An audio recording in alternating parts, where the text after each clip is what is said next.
In addition to woodpecker activity everywhere within Unit 13, we've seen a number of these tip-up mounds.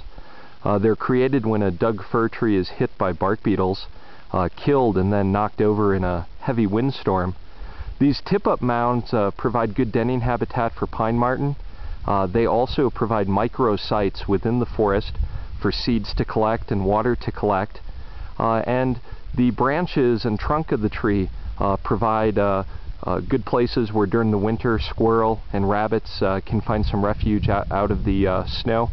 And they also, the squirrels will store their caches of cones and mushrooms in those branches. As you can see, it's a fairly open forest here. There is, however, a lot of downfall. Once these large snags are killed, they fall to the forest floor eventually.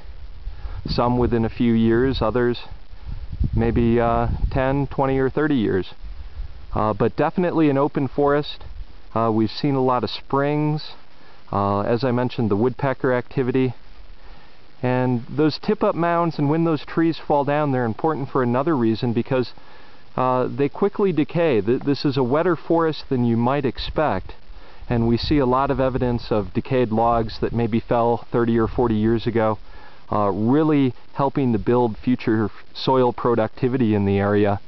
And we just feel once you take out these large legacy trees with industrial logging, you're really going to harm these soils.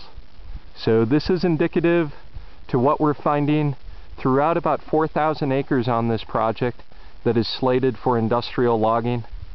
These are mainly on-logged native forest, elk habitat, bighorn sheep habitat, a lot of deer as well.